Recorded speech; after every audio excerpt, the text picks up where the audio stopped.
Madame, Monsieur, bonsoir, bienvenue dans ce journal. Voici les titres. Le département des Alpes-Maritimes et la ville de Nice se dirigent-ils vers un reconfinement local après la flambée du nombre de cas? Plusieurs options sont à l'étude pour renforcer les restrictions sanitaires. Et la douceur printanière de ce week-end n'arrange pas vraiment les autorités. Partout, des apéros, des pique-niques ont créé des attroupements. Difficile de ne pas céder à la tentation du relâchement. Cette grande enquête également sur ce nouveau fléau numérique. Ils ont l'air sympathiques, conversent avec vous sur les réseaux sociaux, mais ces amis si séduisants n'existent pas. Nous verrons qui a intérêt à créer ces millions de faux comptes. Dans ce journal, vous découvrirez aussi ces nouvelles matières qui ont l'apparence du cuir de vache ou de python, mais qui sont faites de peau de poisson, de champignons, de fleurs et même de fruits. Et puis lui est à peine arrivé sur Mars qu'il a déjà 2 millions de followers. Sa première photo a été détournée des centaines de fois. Le robot Persévérance est la nouvelle star d'Internet. La ville de Nice s'apprête-t-elle à être reconfinée le week-end avec un taux d'incidence du virus 4 fois supérieur à la moyenne nationale? Certains quartiers inquiètent particulièrement. Le département des Alpes-Maritimes est de très loin le plus touché de France. Et le ministre de la Santé a demandé aux acteurs locaux de renforcer les restrictions sanitaires sous 48 heures. On fait le point sur les différentes options sur la table avec Isabelle Marie et Alison Tassin. La situation dans les Alpes-Maritimes avait dès cette semaine été jugée particulièrement inquiétante. Taux d'incidence, 581 cas pour 100 000 habitants, le plus haut de France quand la moyenne française est de 190. Nombre de cas positifs en constante augmentation depuis décembre, près de 900 par jour, la semaine dernière encore. Ce matin, Olivier Véran a donc annoncé aux Niçois des mesures complémentaires. Merci de m'accueillir. À venir. Ça pourrait prendre la forme d'une accentuation du couvre-feu, voire d'un confinement partiel ou total, dont nous verrons les modalités de mise en place sur ce département. Couvre-feu avancé le week-end à la mi-journée. Confinement strict le week-end toujours. Limitation des déplacements vers Monaco. Aucune décision n'est encore prise, mais tout est sur la table. Aucune mesure en revanche concernant les écoles grâce au répit laissé par les vacances. Elles commencent tout juste dans ce département qui paye peut-être dans cette crise sa proximité avec Monaco et ses restaurants si proches restés ouverts durant les fêtes. Autre sujet d'inquiétude, la ville de Nice. Les règles sanitaires n'y seraient pas toujours respectées partout et par tous. Les difficultés qu'on a en fait au quotidien, c'est simplement faire respecter la distanciation sociale, simplement éduquer à l'isolement quand un patient est Covid+, surtout dans ce quartier. Olivier Véran au chevet ce matin de ceux qui ont encore des mois plus tard des symptômes liés au virus, comme ce patient malade depuis novembre dernier. Je vous en prie. Quand est-ce que vous êtes sorti de réanimation? Au bout de 46 jours. 46 jours de réa. Les nouvelles mesures sanitaires seront annoncées au plus tard lundi par le préfet. 3500 doses supplémentaires de vaccins Pfizer sont aussi attendues dans les Alpes-Maritimes.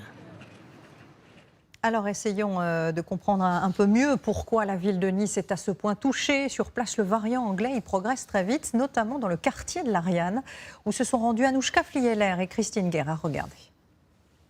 Dans ce quartier de Nice, la circulation du virus s'emballe. Il y a presque tous mes amis qui ont eu le Covid, une voisine qui habite pas très loin, mon cousin, enfin presque tout le monde qui commence à l'avoir. Ici, le taux d'incidence dépasse les 800 pour 100 000 habitants, 4 fois plus que la moyenne nationale. Depuis un mois, ce centre de dépistage a doublé son nombre de tests quotidiens.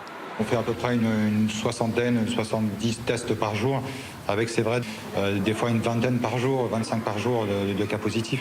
Ce qui entraîne de très nombreux cas contacts au vu de la densité de population. Ce matin, il y avait un marché qui se faisait à Bon Voyage quand je suis allé chercher le pain. C'était des milliers de personnes sur le marché. C'est comme à Paris. Vous voyez, le métro il est bondé, le tramway c'est pareil. Au CHU de Nice, ce service de réanimation ne désemplit pas depuis décembre. Il commence à être en phase d'aller mieux, donc du coup on a arrêté les curas. La semaine dernière, 2 patients ont été transférés vers d'autres départements pour éviter la saturation. Bien sûr, la situation est tendue parce que le flux des enfants et l'épidémie, elle n'est pas en décroissance. On est aux alentours de 30 ou 40% de variants britanniques, qui est plus contagieux. Et donc forcément, ça a un impact sur les hospitalisations et sur nos hospitalisations en réanimation.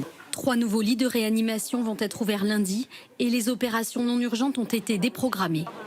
Sur la promenade des Anglais, l'ambiance semble pourtant à l'insouciance. Les touristes et les Niçois se massent pour profiter du beau temps. Les gens sont au bord de la rupture, donc le taux d'incidence, on le lit mais on le sent pas. Sinon après on vit plus, il faut se protéger, faire attention, et puis voilà quoi. Ça vous a pas empêché de venir en vacances? Non, pas du tout. Les gens ils respectent rien. Donc là sur la promenade, il y a plein de gens qui n'ont pas de masque.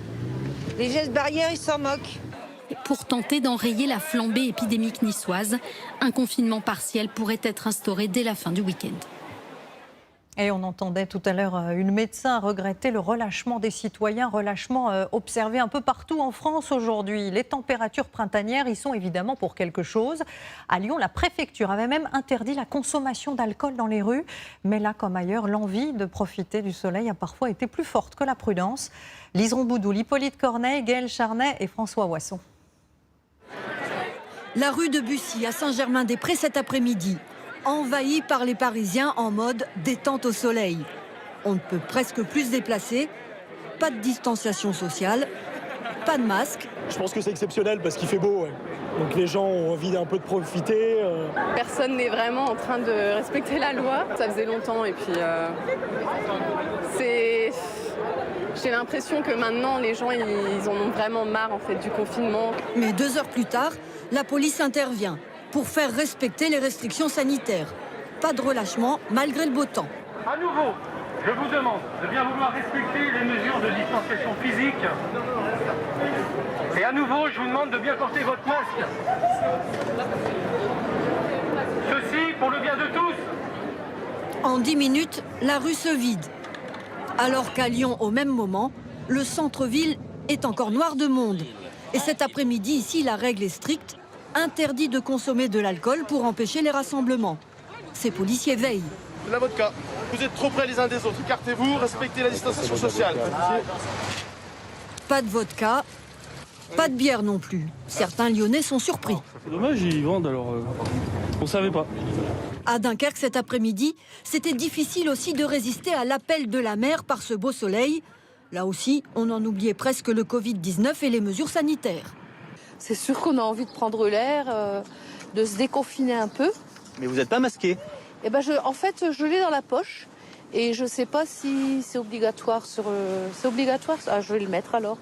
Car à Dunkerque, depuis lundi, le masque est obligatoire sur la plage et sur la digue, suite à la flambée de cas de Covid et notamment du variant britannique. Bonjour madame, je vais demander de mettre votre masque s'il vous plaît, merci.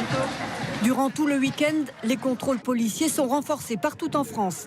Et pour ceux qui voudraient jouer les prolongations après le couvre-feu, l'amende de 135 € reste de rigueur. Bref, ce n'est encore pas le moment de se relâcher. Ce matin, Olivier Véran a également promis une meilleure prise en charge des patients atteints de ce que l'on a appelé le Covid long, des personnes dont les symptômes durent maintenant depuis des mois. Leur maladie a été reconnue cette semaine par l'Assemblée nationale.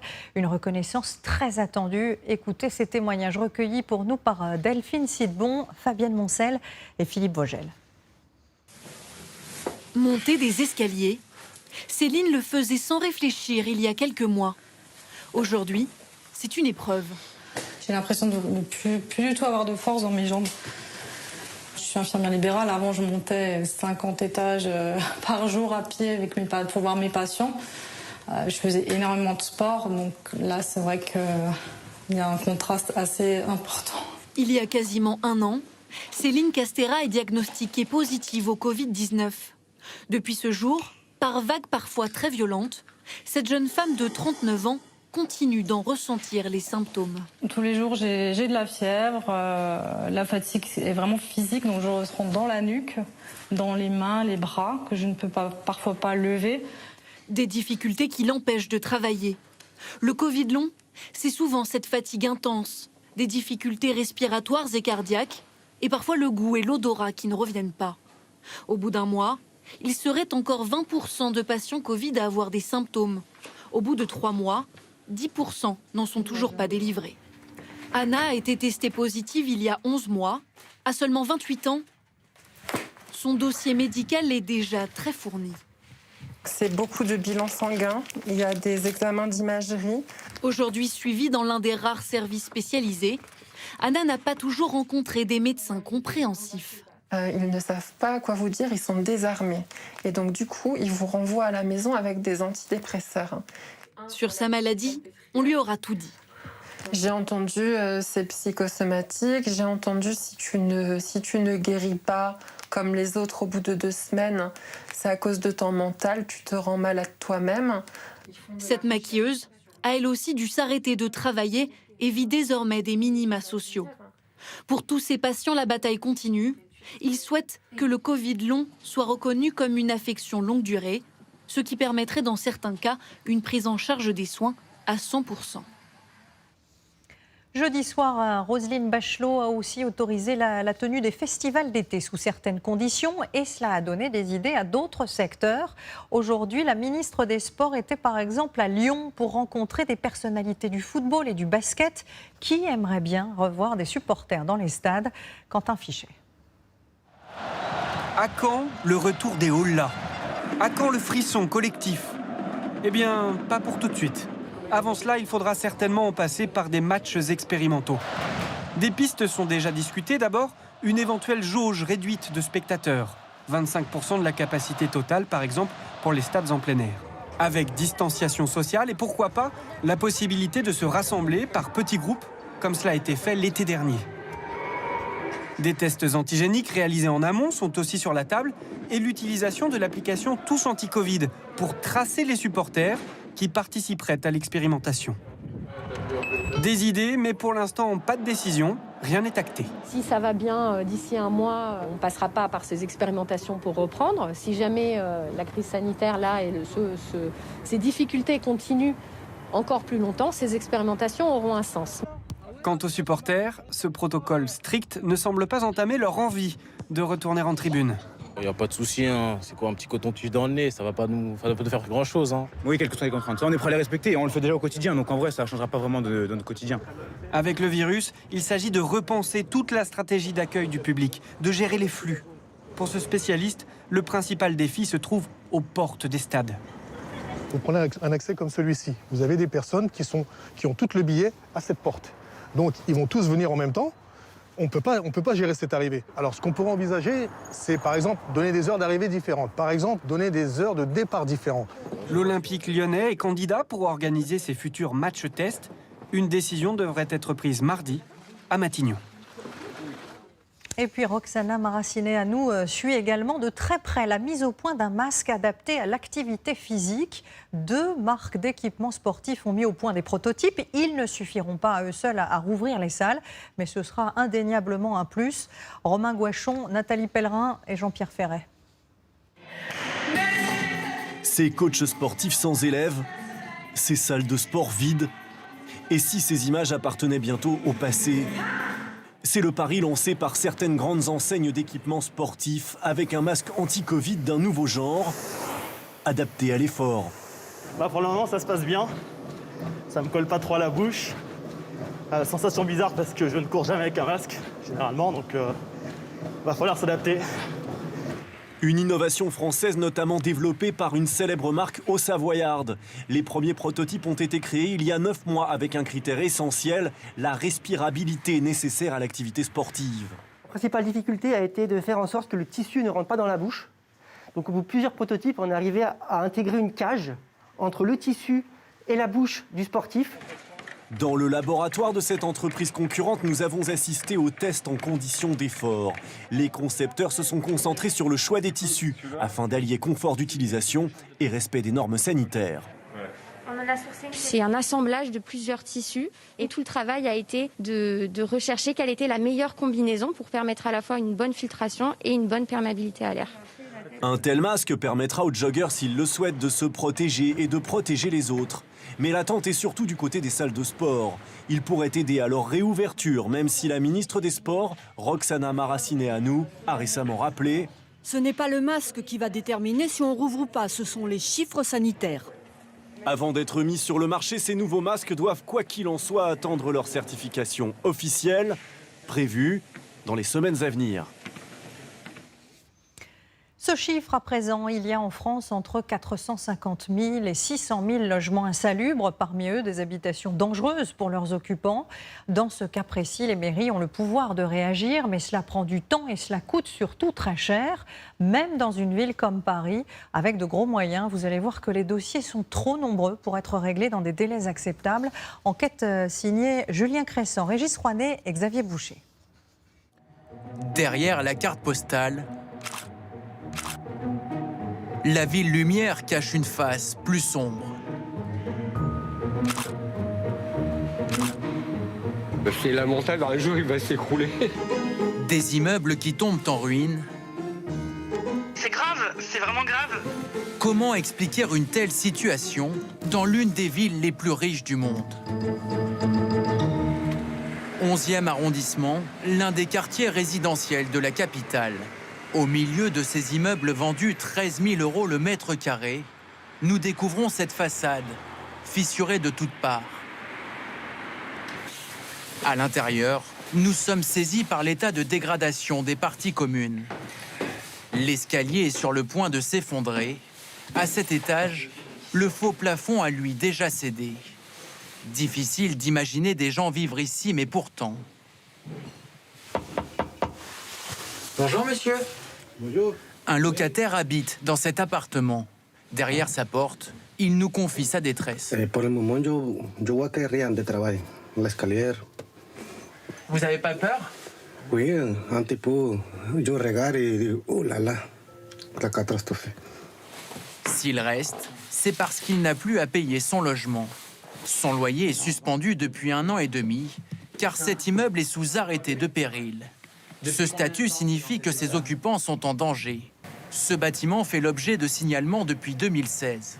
Des experts sont venus constater les dégâts. Mais selon cette autre habitante jointe par téléphone, aucun travaux n'ont été engagés. C'est à cause d'un propriétaire en particulier, il me semble, qui fait tout coincer. L'homme possède plusieurs appartements dans cet immeuble. Il refuse de participer au financement des travaux et empêche donc la rénovation du bâtiment. Dans Paris, une vingtaine d'immeubles sont sous arrêté de péril. Plus de 200 en état d'insalubrité pourraient le devenir. Dans la plupart des cas, les propriétaires n'ont pas les moyens de payer les travaux. La seule à pouvoir le faire reste la mairie, mais au bout de procédures extrêmement longues, 6 ans en moyenne. Ces gens sont prisonniers de ces procédures. Quand on voit ce qui s'est passé, le drame qui s'est passé à Marseille et sur la rue d'Aubagne, c'est des choses qui restent dans la tête des gens et quand on rentre chez soi le soir. Le 5 novembre 2018, 2 immeubles s'écroulent en plein cœur de la cité phocéenne. 8 personnes perdent la vie dans le drame. L'état de délabrement des bâtiments était pourtant connu. Ils étaient sous arrêté de péril depuis de nombreuses années. Quand on alerte pendant des mois et des mois les services de la mairie en leur demandant de venir, en envoyant des photos, non, il n'y a aucune considération. Paris peut-elle connaître la même tragédie? Pour l'éviter, la mairie déploie depuis 20 ans les grands moyens. Un budget 4 fois supérieur à celui de Marseille et des équipes d'agents chargés de détecter les bâtiments à risque. C'est un immeuble dans lequel se sont multipliées les infiltrations, les fuites, les dégâts des eaux, qui ont fini par fragiliser les structures du bâtiment. Ici, le drame a été évité de justesse. La mairie a acheté l'édifice pour le rénover. Ses habitants ont été relogés. Coût total, 3 millions d'euros. Je me garderais bien de dire que Paris est exemplaire. Ce qui est sûr, c'est qu'on a mis le paquet sur ce sujet depuis une vingtaine d'années. C'est le prix à payer parce que sinon, ce serait des vies humaines qu'on payerait. En 10 ans, la ville a déjà rénové une 60aine d'immeubles. La facture s'élève à plusieurs centaines de millions d'euros. Voilà maintenant un phénomène inquiétant, mais dont le développement semble incontrôlable. Sur les réseaux sociaux, les faux comptes se comptent par milliers et les acteurs qui les utilisent pour vous approcher ne sont pas tous bienveillants, loin de là. De la manipulation d'État à l'influence de groupes radicaux, il est quasiment impossible de les détecter. François-Xavier Ménage et Olivier Cresta. C'est peut-être un effet de la crise sanitaire qui réduit drastiquement les interactions physiques. On n'a jamais passé autant de temps sur les réseaux sociaux. On se fait de nouveaux amis. On like, on tweet, on s'abonne. Et on surveille tous les jours si les amis sont plus nombreux aujourd'hui qu'hier. Ça peut vite devenir obsessionnel. Le matin, je me réveille, c'est la première chose que je fais. Je prends le téléphone et je regarde. C'est vrai que je regarde souvent si ça augmente ou pas, etc. Alors que ma dernière photo, elle doit dater de 2018. Mais je regarde quand même. Parce que quand on est sur les réseaux sociaux, on a tendance à appartenir à une bulle. On se sent bien, on se sent valorisé. Les réseaux sociaux, une bulle, avec de plus en plus de faux comptes. Et derrière, des utilisateurs pas toujours bienveillants. Se faire passer pour un autre n'a jamais été aussi simple. Vous voyez cette femme? Les yeux, la bouche, les cheveux. Tout a été inventé par intelligence artificielle sur ordinateur. Sur ce site internet, des avatars, il y en a 2 600 000 à disposition. Vous choisissez l'âge, la couleur de peau. Ces faux visages peuvent illustrer des publicités, vanter un restaurant sur Facebook, soutenir un homme politique ou propager des fake news sur Twitter. Depuis Buenos Aires, une start-up a photographié quelques centaines de mannequins sous toutes les coutures avant de croiser les fichiers. Le reste, c'est l'intelligence artificielle qui agit. Aucune des photos n'est vraie. Tout est synthétique. Le patron donne les prix. Pour 5 $, tu as un usage exclusif d'une photo. Elle est à toi seul. Sinon, pour utiliser des photos en même temps que d'autres utilisateurs, c'est $1 la photo. 1000 photos, ça fait donc 1000 $. Ces faux profils peuvent faire de gros dégâts sur Internet. C'est le cyberharcèlement. Un collègue de bureau mal intentionné, une rupture difficile, un voisin jaloux qui attaque en ligne avec un faux visage. Le phénomène inquiète cette avocate qui travaille sur la question depuis plusieurs années. Alors c'est très inquiétant parce qu'effectivement l'utilisation de faux profils permet d'augmenter massivement les risques de cyberharcèlement par la multiplication des messages.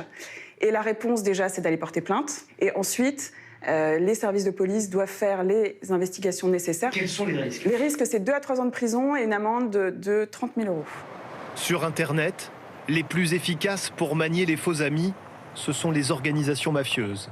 Nous sommes aux portes de Paris, dans ce centre de cyberdéfense qui lutte contre la délinquance en ligne, notamment l'espionnage industriel qui progresse avec de faux profils en images de synthèse sur les réseaux sociaux. Et là, c'est le moment de rajouter effectivement une photo et donc on va aller récupérer sur le site This person does not exist, la photo qui vient de m'être générée à la volée. Donc ça, c'est un ordinateur qui l'a créé, hein. Au début, les pirates prenaient des photos disponibles sur des sites internet. Ensuite, quand ils ont vu qu'on pouvait les retrouver, ils ont commencé à modifier ces photos pour que le moteur de recherche ne le retrouve pas. Et étape ultime, c'est la modélisation mathématique de profils, de visages qui n'existent pas et qui peuvent être des hommes, des femmes de toute origine, de tous âges, de toutes caractéristiques. Pour contrer les techniques d'espionnage et les cyberattaques en provenance du monde entier, il faut couper le robinet. Ce que fait cet opérateur quotidiennement. Actuellement, on est à 87 sites qui ont été d'ores et déjà fermés. On en a 311 en cours d'examen. Ces derniers mois, les faux profils se multiplient, en particulier dans un secteur aujourd'hui cible de nombreux espionnages. Des laboratoires font l'objet d'intrusions. En fait, l'idée, c'est de savoir quel est l'état d'avancement, savoir où se situent ses concurrents, quelle est leur expertise et quelles sont déjà les solutions avérées. Donc, collecter ce renseignement va permettre ensuite de rattraper son retard ou, pour certains, de conserver leur avance. À son corps défendant, l'intelligence artificielle facilite donc l'opacité en ligne. Le meilleur de la technologie, le pire aussi. Allez, on va déconnecter, comme on dit, et profiter de cette météo magnifique qui a concerné une grande partie de la France aujourd'hui. Ça tombe bien, les 3 zones sont en vacances. Des températures 10 degrés au-dessus des normales de saison, jusqu'à 24 dans les Landes. Romain Gouachon. Difficile de croire qu'il y a seulement quelques jours, le thermomètre était très loin en dessous de 0. Cet après-midi, la plage de Cabourg affichait presque complet. Une ruée vers un beau temps inespéré. Il y a effectivement du monde. Pour venir, il y avait des bouchons. Je pense que les gens profitent là. C'est exceptionnel à cette période, non? Ouais, je suis d'accord avec vous. Vu la température, il fait combien? 15, 16? Voire carrément 19 degrés si l'on en croit notre thermomètre. Côté ville, un spectacle quasiment oublié, la foule. Derrière les masques, presque la vie normale. Plus au sud, dans les Landes, Osgore, et c'est 24 degrés. Cette fois, c'est le maillot de bain, et c'est même la baignade. On est passé de 4 degrés à 24 là. Ça fait du bien. Et surtout de s'espacer un peu, de plus mettre le masque. Je trouve qu'elle est chaude là, la mer. Hein. Parce qu'on est en février et je sais pas, elle doit être à 18 degrés là. Nous avons vérifié, elle était à 13 degrés. Bref, une ambiance printanière est tellement bien imitée qu'on a cru voir l'été. Tout à fait, oui, ça ressemble vraiment à l'été, ouais. Le temps est là. Le permet, ouais, en mois de février. Même satisfaction pour ceux qui ont choisi l'altitude. La station de ski super baisse dans le puits de Dôme affichait 13 degrés, du soleil et autant de sourires sur les visages des vacanciers. Ça fait mal aux yeux, mais ça fait plaisir. Et ces conditions de rêve réchauffent également le cœur des restaurateurs. C'est super, c'est ce qui nous a manqué. Au mois de décembre, il nous a manqué ce petit rayon de soleil qui faisait toute la différence et qui fait toute la différence aujourd'hui. Donc aujourd'hui, c'est super, il fait grand beau, les gens sont ravis. Les gens ravissent également à Paris, 18 degrés. Et c'est le Trocadéro pris d'assaut. Il y a du monde, j'étais choquée. Hein. On était waouh. Je pense que c'est les vacances aussi, il fait beau. Pour certains, c'est le retour de l'inspiration. Pour d'autres, c'est l'éclat des couleurs retrouvées. Quant à nous, reporters, nous avons été tous surpris de retrouver notre ombre. Signature officielle d'un soleil généreux et de retour. Et puis sachez que ce redout a également participé à la propagation d'un incendie au Pays Basque dans le secteur de la Rune et du col d'Ibardine. Les flammes ont été notamment attisées par des vents de plus de 100 km/h. Plusieurs dizaines d'hectares sont partis en fumée. 70 randonneurs ont été évacués par précaution. C'est sans doute un écobuage mal maîtrisé qui en est à l'origine. Le beau temps qui va permettre de ressortir au moins ce week-end les tables de ping-pong, un jeu de jardin dont les ventes se sont envolées cette année avec les longues phases de confinement. Le leader français du secteur a vu la demande augmenter de 15%. L'entreprise a dû embaucher et travailler jour et nuit dans l'Oise. Charles Divot et Fabrice Maillard. Dans cette usine de l'Oise, tout est une question de bruit. À l'image d'un orchestre qui jouerait chaque jour la même partition, ces machines travaillent à l'unisson pour au final créer un bruit reconnaissable entre tous.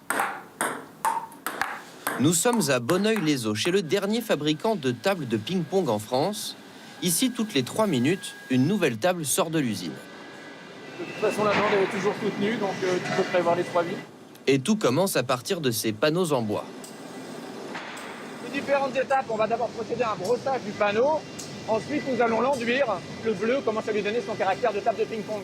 Bleu et non pas vert depuis l'entrée de la discipline aux Jeux Olympiques pour que la balle se voie mieux. Compétition dont la marque est fournisseur, alors hors de question de faire une erreur.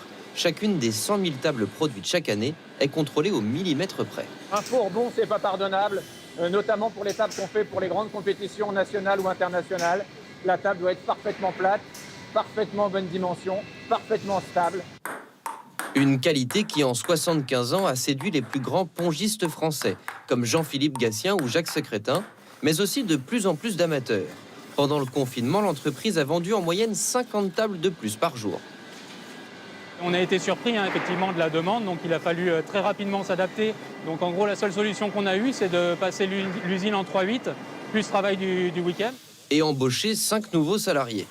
100% françaises, ces tables s'exportent dans le monde entier, comme le prouvent ces centaines de cartons, prêts à être livrés. Elles partent un peu partout dans le monde, en Biélorussie par exemple, en Belgique, au Pérou et même en Irlande. On expédie dans plus de 85 pays dans le monde. Le savoir-faire français a donc la cote. Mais pour s'assurer d'attirer de nouveaux clients, il faut se creuser la tête. Une dizaine d'ingénieurs a pour mission de penser la table de ping-pong de demain. À première vue, une table de ping-pong, on est arrivé au bout et il n'y a vraiment plus rien à faire. Et même nous, on a découvert des problématiques qu'on n'avait clairement pas envisagées dès le début. Repenser un système de comptage de points, repenser l'ouverture de la table, comment elle vient s'ouvrir. Ou encore lui installer un porte-gobelet. Mais autant vous prévenir tout de suite, la table qui vous fera gagner à coup sûr n'est pas encore d'actualité. Nous pouvons malheureusement le confirmer.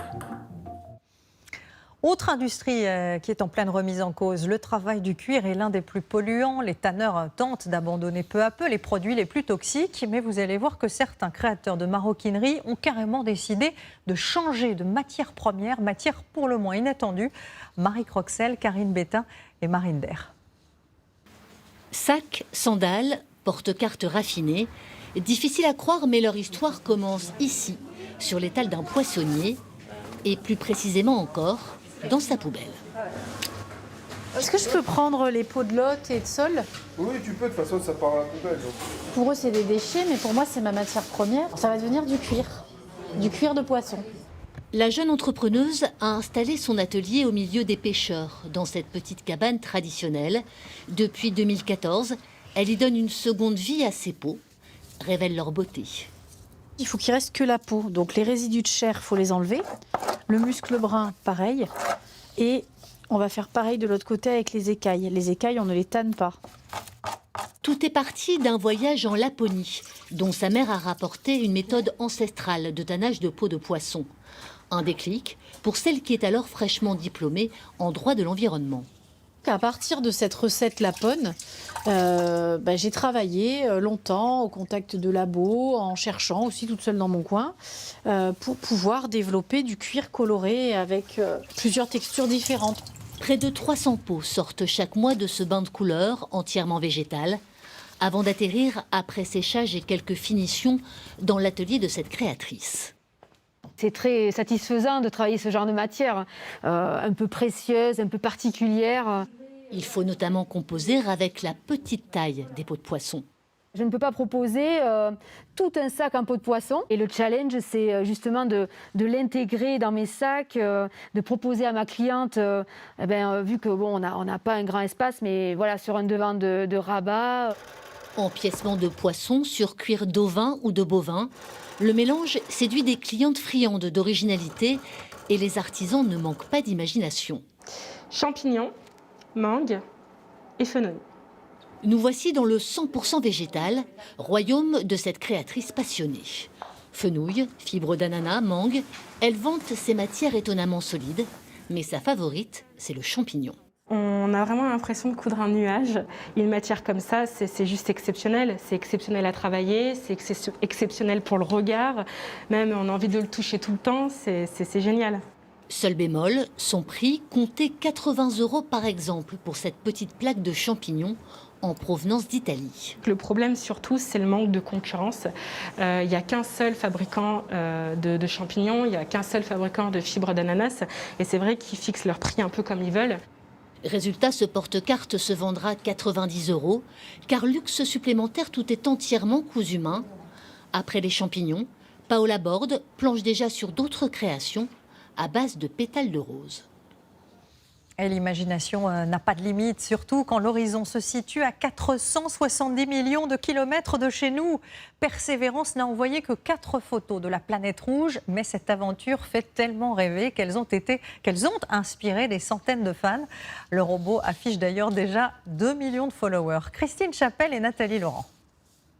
Revendication territoriale? Non. Détournement. Persévérance avait à peine posé une roue sur Mars que les internautes jouaient avec sa photo d'arrivée.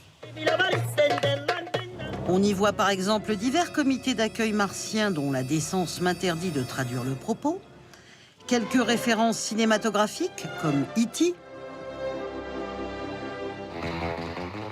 Pulp Fiction et bien sûr le film Seul sur Mars, Persévérance répondant aux appels au secours de Matt Damon.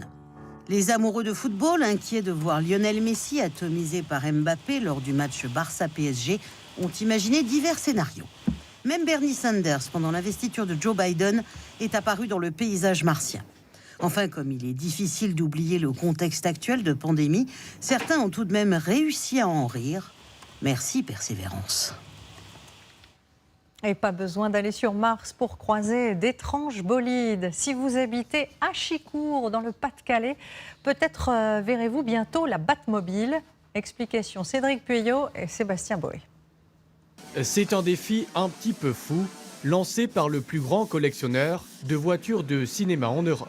Réparer et faire rouler un véhicule mythique, vous la reconnaissez forcément, la Batmobile. Elle n'était pas comme ça au début, c'était vraiment un kit de pièces détachées que j'ai acheté à un pote américain qui n'a jamais terminé son projet. Si la ressemblance est frappante, Kim Basinger n'a jamais roulé des mécaniques dans cette voiture, mais c'est l'une des seules répliques parfaites au monde, moulée dans l'original du film de 1989. Avec au volant Michael Keaton. Et pour la faire rouler, tout est à refaire. Ça se passe dans le garage de Julien et Jimmy, deux passionnés de voitures de collection. Depuis quelques semaines, ils vivent un peu leur rêve de gosse. Moi j'ai grandi avec ce film-là, donc je me revoyais avec ce film-là devant la télé et puis jouer avec la Batmobile. Donc. Plus de 300 chevaux sous le capot, un moteur V8 de Chevrolet et 6 mètres de long, ça fait forcément beaucoup de réparations. C'est beaucoup de travail parce que ça n'a plus la forme d'un véhicule d'origine, donc il y a des éléments, mais le reste est sur mesure en fait. Et c'est ça qui... C'est un peu ça le défi, on l'a construit un peu comme quand on construit une voiture de course. Après 3 semaines de travail intense, la Batmobile peut enfin faire quelques mètres. Mais avant de parader devant les caméras, il reste une dernière étape pour lui redonner tout son éclat, la peinture de la carrosserie. Une grande responsabilité pour ses apprentis, pour beaucoup, fans du justicier masqué. J'adore en fait. Ça me permet de découvrir des nouveaux véhicules, des nouvelles formes, parce que c'est vrai qu'on n'est pas habitué à ces formes-là. Des courbes particulières qui rendent ce véhicule si unique. Encore quelques semaines de travail pour qu'enfin, après 10 ans sans rouler, la voiture de Batman retrouve le bitume. Voilà maintenant un lieu où vous ne croiserez aucune voiture, un lieu idéal pour se ressourcer sur la Côte d'Azur entre le Cap Camara et le Cap Lardier. La nature elle-même a survécu à bien des épreuves, un sentier profondément inspirant qu'ont parcouru pour nous Mathieu Dupont et Christophe Niolac. Depuis presque 2 siècles, au sommet du Cap Camara, il veille. À 360 degrés sur un décor exceptionnel, le sentier des 3 caps. C'est le deuxième phare le plus haut de France. On est à 130 mètres au niveau de la lampe. Alors, la tour fait 30 mètres et on a l'avantage d'être sur un promontoire rocheux. Mais grimper ce jour-là au sommet du phare... Oui, ça souffle là, il y a environ 30 nœuds. C'est prendre le risque d'un bol d'air. Ah oui, là. Comment dire? Attention. Décoiffant. La grande plage de Pamplonne. Là, on a le départ du sentier du littoral hein, qui part vers Taillat, Lardier. C'est magnifique. Hein. Par hasard, nous trouvons nos guides pour emprunter les 6 km du sentier jusqu'au Cap Taillat. Je vais à la pêche avec les collègues, là. On va voir si ça va mordre, on va faire passer un petit moment. Le chemin jusqu'à la mer est escarpé, mais à chaque virage, à chaque trouée, on découvre ces paysages, mélange de Corse et de Bretagne. Ici, près de 300 000 marcheurs usent leurs souliers chaque année. Quand on marche sur ce sentier, il faut regarder où on met les pieds et il faut faire des pauses pour admirer le paysage parce que c'est difficile de tout faire à la fois. De lien de volonté. À quelques centaines de mètres, nos pêcheurs ont trouvé leur coin et préparent une drôle de mixture. Filet de sardines avec du sable, un peu de semoule pour qu'elle soit collante. C'est la pêche à la pelote. La houle est indispensable pour berner le poisson. De la patience avant tout, mais c'est beaucoup plus facile dans un cadre comme ça d'être patient, quoi. Et moins de 5 minutes plus tard, un petit sard a mordu à l'hameçon. Et nous aussi, nous avons de la chance, car au-dessus du cabanon, nous croisons un habitué des lieux. David Carpentras est pompier à Saint-Tropez et il passe ici presque tous les jours pour garder sa condition physique. C'est juste exceptionnel, quoi. Il monte, il descend, on peut avoir les pieds dans l'eau comme prendre un peu d'altitude, passer de criques sableuses à de portions rocheuses. C'est juste un cadre privilégié, quoi. Pour nous, impossible de suivre son rythme. Et il nous faudra une demi-heure pour rejoindre le Cap Taillat. Meurtri il y a 3 ans par un incendie géant qui a ravagé plus de 500 hectares de pinèdes. Le paysage a reverdi, mais plus de 3000 arbres brûlés ont été coupés, même si des centaines de branches mortes sont restées là exprès. Ces arbres vont permettre à des insectes de manger le bois et d'être eux-mêmes prédatés, et ainsi de suite, et d'avoir une vraie continuité de biodiversité. Et parfois, les drames ont des conséquences insoupçonnées. En dévorant la végétation, les flammes ont mis au jour le chemin initial datant de Napoléon. Un chemin de 800 mètres qui menait aux batteries de canons tout au bout du cap. Revoir cet écrin verdoyant qui est une renaissance sur ça donne un baume au cœur et ça donne du peps pour l'avenir. Au loin, dernier cap en vue, le temps de traverser la plage de la Briande, accessible à pied ou par la mer. Une plage déserte. Enfin, presque. Voilà, il n'y a qu'à regarder, c'est le paysage qui parle. C'est même pas moi là. Le Cap Lardier est sans doute le plus sauvage des trois. Lui non plus, les flammes ne l'ont pas épargné, mais la nature reste la plus forte. Le feu était arrivé à peu près jusqu'ici.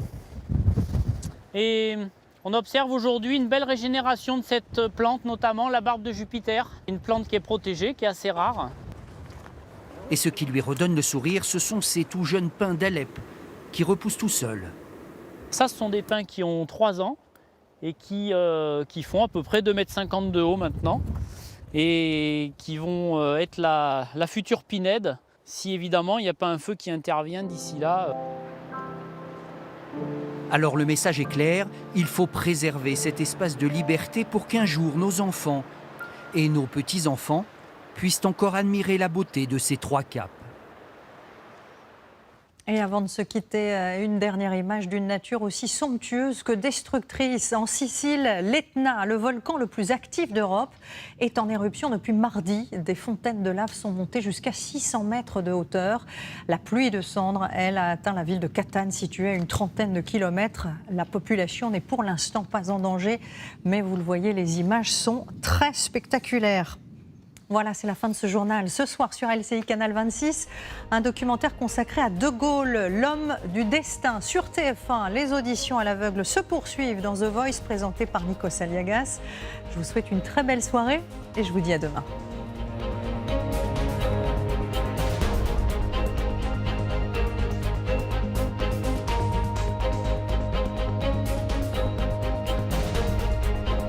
Retrouvez toute l'info sur LCI, Canal 26.